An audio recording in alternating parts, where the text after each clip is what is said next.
Hey, what's up? Welcome to my channel. If you don't know who I am, I'm Kim from winterandsparrow.com, and today we are going to make something beautiful. We are taking dollar store Easter eggs and we're turning them into mermaids. That's right, mermaids, with some paint, my free template, glitter, glue, a little bit of time. You can make these. They're really easy. So these are for my daughter because I'm always making stuff for my granddaughter. So even though my daughter is in her late 20s, you know what? I'm going to still make her something because she's my favorite kid. Well, she's my only kid, but she's still my favorite kid. So anyway, let's get started on today's project. Mermaid inspired Easter eggs. I hope you love them as much as I do. Let's go. I started with a 6-pack of pastel eggs from the dollar store, and I'm also going to use this chalk paint to coat my eggs in this gorgeous coastal blue color. And because I want to be a little bit on the fancy side, I'm going to use these charms and some twine as necklace, and you'll see later on in the video how I use them. I picked these up at Michael's. Now you're going to take some Mod Podge, some glitter, your color of choice. I'm using pink for the bottom. You're going to apply the Mod Podge to the bottom of the eggs. If you're worried about lines, you can add some tape to make a border, but I just kind of winged it.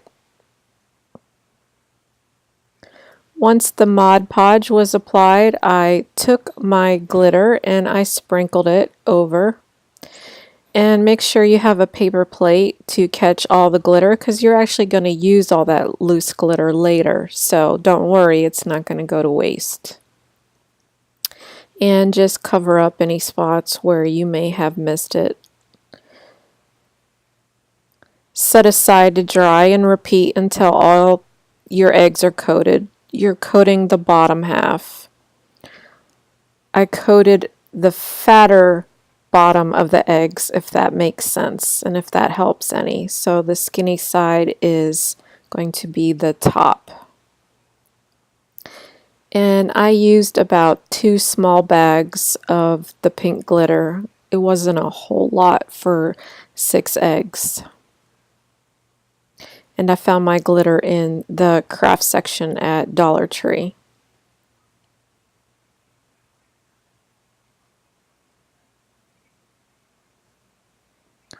Now, because we're using glitter and glitter is known to make a mess, we're actually going to coat that glitter so it doesn't make a mess.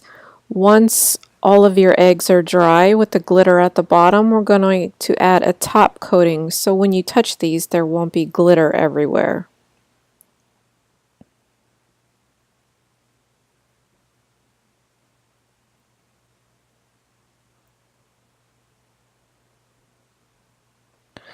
Now I'm using this pink stiff felt. These are going to be my mermaid tails. And I'll be attaching those to the bottom of the eggs later. But first, I'm going to use my free template and cut out some mermaid tail shapes.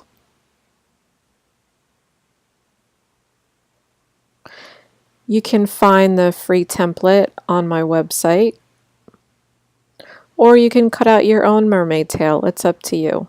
And you'll see we're going to be using super glue to attach those to the bottom. But before we do that, we're going to add our top coat. And you're going to take your Mod Podge, pour some on your paper plate, add a teaspoon of water, and make sure you mix it with all that extra glitter that was left over on the paper plate. And you're going to tap that over the first layer. And what that's going to do is, because it's watered down, it's going to help seal in all that glitter so when it dries, the glitter won't come off and it won't be all over your house. Because let's face it, who wants glitter, everywhere? You're going to let those thoroughly dry. And you can see I have some mermaid tails cut out. Now I decided to use a piece of towel also to make some bows for my mermaids. I'm just going to tie some bows and I'm going to put these on the eggs to give them a little girly touch. You can use ribbon, rickrack, whatever you have laying around. Once everything is dry, just use a dry cloth and wipe off any leftover glitter that's on the painted portion up top. Once that's done, you can use super glue and add your ribbon to the top. You can add shells to the front to kind of make a shell bra. And here we are. What you don't see in the video is I took the twine and put the nautical charms through and I just tied them around the eggs. I don't think I needed to show that simple step. You get the idea. But it just gives it a little extra touch. And there's an egg where I used a couple shells for a shell bra. And you can see I kind of went a little bit crazy with my mermaid tails. I changed up the shapes. I just worked with the template I had and then made alterations as I cut. To make sure that the twine and the charms stay on the egg, you can add a spot of glue onto the back. Aren't they pretty? Love, love, love.